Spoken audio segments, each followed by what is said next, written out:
Nessa segunda parte do nosso programa, eu conto, claro, além do Caio, meu parceirão, com Paulo Artung, ex-governador do Espírito Santo, presidente do Instituto Brasileiro de Árvores, e com Lorival Santana, nosso analista de internacional. Primeiro, as informações. O presidente eleito, Luiz Inácio Lula da Silva, disse hoje, na Conferência do Clima, que o combate à crise climática será prioridade do seu governo e cobrou recursos dos países ricos. A reportagem é do nosso enviado especial, Matias Brotero. Em seu primeiro pronunciamento internacional após vencer as eleições, o petista enfatizou que o combate às mudanças climáticas terá papel de destaque em seu futuro governo e cobrou ações urgentes dos demais países sobre o tema. Lula disse que não há segurança climática para o mundo sem que a Amazônia esteja protegida e fez questão de citar o agronegócio brasileiro como um aliado na busca de uma agricultura sustentável no planeta. A relação de Lula com o setor ficou abalada durante as eleições e agora o petista busca formas de recuperá-la. Temos 30 milhões de hectares de terras degradadas. Temos conhecimento tecnológico para torná-las agricultáveis. Não precisamos desmatar sequer 1 metro de terra, de floresta, para continuarmos a ser um dos maiores produtores de alimentos do mundo. Este é um desafio que se impõe a nós brasileiros e aos demais países produtores de alimentos. Em sua fala, Lula apontou que os países ricos são os que mais poluem e lembrou do compromisso firmado ainda na Conferência do Clima de 2009 de oferecer, a partir de 2020, 100 bilhões de dólares anuais para que as nações mais pobres enfrentem os efeitos da crise climática. Lula também criticou a escalada na devastação ambiental que ocorreu durante o governo Bolsonaro e prometeu zerar o desmatamento na Amazônia até 2030. O anúncio do nome do próximo ministro do Meio Ambiente de Lula é aguardado com expectativa. A comunidade internacional espera uma guinada na política ambiental brasileira após 4 anos de enfraquecimento dos órgãos de controle da área. No discurso de quase 30 minutos, Lula falou também sobre os efeitos devastadores que eventos climáticos extremos têm causado pelo mundo. Ele também alertou que as nações têm de avançar na pauta ambiental, enquanto o planeta sofre com múltiplas crises, como o risco de um conflito nuclear, de escassez de abastecimento de energia e o aumento da desigualdade social. O 1% mais rico da população do planeta vai ultrapassar em 30 vezes o limite das emissões de gás carbônico necessário para evitar que o aumento da temperatura global ultrapasse a meta de 1,5 graus centígrado até 2030. Por isso, a luta contra o aquecimento global é indissociável da luta contra a pobreza e por um mundo menos desigual e mais justo. Vamos para a análise. Governador, o discurso do Lula hoje reposiciona o Brasil no cenário internacional, um reposicionamento que, verdade seja dita, começou na última reunião do clima, não por vontade do presidente Jair Bolsonaro, mas por uma pressão da sociedade brasileira. Qual a dimensão desse reposicionamento hoje do Brasil? Boa noite Raquel, boa noite Lorival, boa noite Caio, boa noite aos telespectadores, internautas, enfim, a todos. Acho que foi um discurso extremamente positivo do presidente eleito, e ele tem 2 virtudes. Assim. A primeira é tratar um clamor mundial em relação ao bioma amazônico, né? E eu acho que o discurso cuida bem, endereça bem esse tema. E um segundo ponto do discurso que eu considero importante é um sinal para dentro de casa, né? O país terminou o ciclo eleitoral muito dividido, profundamente dividido, e eu acho que o presidente eleito faz um gesto para um setor que é muito importante na economia do Brasil na atualidade, que é o agronegócio, na sua ampla dimensão, né? Eu acho que é um passo positivo nessa caminhada. Evidentemente, como você, Raquel, lembrou, na COP26 a gente conseguiu, com muito diálogo, avançar a posição do governo brasileiro, porque numa COP quem negocia são os governos, né? A gente conseguiu avançar os compromissos brasileiros na COP26. Mas, evidentemente, como o próprio presidente Lula disse, os compromissos basicamente estão em cima da mesa. Algumas questões precisam ser melhor detalhadas, como a questão do financiamento, o financiamento dos países com baixo desenvolvimento, mas os compromissos estão em cima da mesa. O que a gente precisa agora é transformar esses compromissos em ação. E isso não é um dever de casa só do Brasil, e eu acho que o presidente eleito mostrou isso no seu discurso também. E isso é uma tarefa para o planeta, para que a gente possa operar no presente e entregar um futuro de qualidade para os nossos filhos, para os nossos netos, para as futuras gerações. Norival, o governador fala desses compromissos que estão na mesa não só do Brasil.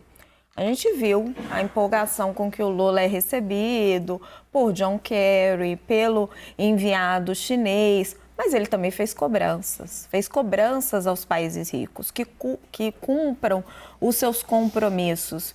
Como é que eles viram essas cobranças? Bem, essas cobranças são recorrentes, eles fazem a autocrítica de que não tem realmente cumprido esse compromisso de mobilizar 100 bilhões de dólares por ano a partir de 2020. 2020 e 2021 foram anos atípicos, né? Foi ano de pandemia e tal, mas em 21 eles já reuniram 83 bilhões de dólares, faltaram 17 bilhões, este ano eles prometem chegar aos 100 bilhões. Nessa COP surgiu um tema novo, quer dizer, esse tema ficou central, isso é novo, que é o tema das perdas e danos, né? Que são como os países, eu tenho o exemplo agora do Paquistão, que sofreu inundações severas e tal, como que esses países devem ser indenizados pela mudança climática provocada principalmente pelos países ricos. Esse seria um novo capítulo de financiamento. Não está claro ainda se ficaria dentro desses 100 bilhões ou se abriria uma nova janela de recursos. De qualquer maneira, é um momento em que de uma crise econômica, você sabe tão bem, ou melhor que eu, e nós estamos falando de dinheiro do contribuinte europeu, americano, japonês, australiano, canadense, inglês e assim por diante. Então, é uma dificuldade grande você fazer essa mobilização, principalmente se não existe confiabilidade do lado dos países que receberão esse dinheiro. Estamos falando de países como Brasil, Indonésia, República Democrática do Congo, nossos vizinhos latino-americanos, outros países africanos, países asiáticos. Alguns são ditaduras, são países mal geridos, né? e que têm tido um desempenho muito ruim na parte de desmatamento, como é o caso principalmente do Brasil. Então, é um jogo muito grande de confiabilidade dos dois lados, e daí a importância da atuação, da credibilidade do presidente eleito Lula. Agora, a gente conversou sobre uma questão no Arena, Raquel, que você inclusive levantou, né? Que é a questão, e eu complementei depois, a gente falou fora da Câmara, a questão dos estados amazônicos, né? A gente viu nas eleições desse ano, recentes aqui no Brasil, que houve um predomínio, né, de políticos que claramente se colocam contra a preservação ambiental e que veem uma oposição aos interesses econômicos, né, que é uma visão equivocada, porque essa posição não existe. Se você me dá licença, eu gostaria de ver se a gente poderia ouvir o Hartung sobre o quanto os governos estaduais da Amazônia, a maioria deles, não todos, podem torpedear essas intenções do presidente eleito e como ele poderia convencê-los a mudar de caminho, principalmente porque não são só os governos estaduais ou as assembleias legislativas ou as bancadas federais desses estados, mas é o empresariado que pensa assim e até a população. Conheço bem esses estados. Caio, eu vou então pedir Não, por licença favor, para que você isso. e voltar a palavra para o governador. Claro. Lorival, primeiro, você traz um tema importantíssimo que ele entrou, na verdade, no debate da COP26, Lorival, e agora ele ganhou um respaldo maior na COP27, que é perdas e danos, e ganhou um respaldo maior em função dos eventos climáticos extremos que estão ocorrendo mundo afora, né? Então, e isso entra no capítulo de financiamento climático que eu me referi. Mas eu vou direto à sua pergunta, né? Eu acho que o exemplo do Helder Barbalho é um bom exemplo, né? Ele montou uma política para combater o desmatamento ilegal nas áreas que têm conexão com o governo estadual, né? Foi bem sucedido, né? Isso gerou desgaste nesses municípios, mas ele foi um dos governadores bem votados nessa eleição. Então, assim, político é olho no gato, outro no peixe. Não é a minha atual encarnação, é a minha encarnação passada, mas esse treinamento na vida da gente a gente não esquece nunca, Lorival. Então, assim, esse exemplo do Pará, ele transbordou já nessa extraordinária região, que é a região amazônica do nosso país. Então, assim, as coisas que dão certo do ponto de vista político, os políticos prestam muita atenção nisso. Então, e agora tem um fato positivo, porque você tem um governo central que tudo indica, e o discurso de hoje reforçou esse caminho, vai trilhar no sentido da sustentabilidade, ou seja, vai transformar esse potencial que o país tem. Nós temos a maior biodiversidade do planeta, eu não me canso de dizer isso, nós temos a maior floresta tropical do mundo, nós temos uma matriz energética diferenciada, nós temos 12% da água doce do mundo, quer dizer, um país como esse, que tem mais de 80 milhões de terras degradadas, o presidente eleito hoje falou em 30 milhões, nós temos aproximadamente 80 milhões de terras com algum nível de degradação, quer dizer, nós podemos expandir tanto a produção de alimentos, quanto a produção de biocombustíveis no país, Governador, sem derrubar florestas.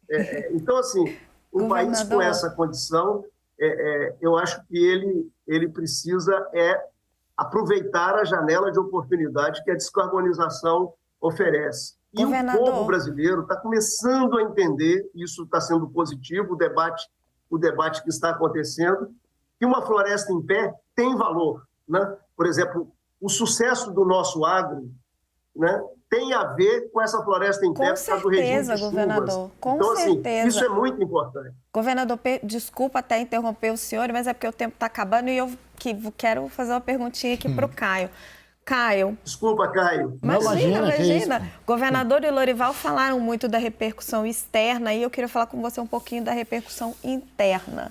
Aqui, internamente, repercutiu muito o episódio do Lula indo para o Egito a bordo do jatinho de um empresário. Internamente, ofuscou o impacto positivo desse reposicionamento externo, porque tem muita gente aqui no Brasil que não aceita mais esse tipo de comportamento. Como que você avalia a repercussão interna? Eu não vejo um impacto, assim, eu vejo como coisas separadas, né? A fala do Lula para o mundo, a recepção que ele teve, o discurso que ele teve, os acenos ao agronegócio, o fato de estar ali com players nacionais, que são referências mundiais, como a Marina Silva e a Isabela, eu acho que isso teve um impacto extremamente positivo para fora e para dentro até. Acho que menos, né? Porque a nossa agenda hoje foi muito, e esses dias, muito PEC da transição, economia e por aí vai. Mas havia um espaço a se posicionar o Brasil lá fora e o Lula conseguiu posicionar isso.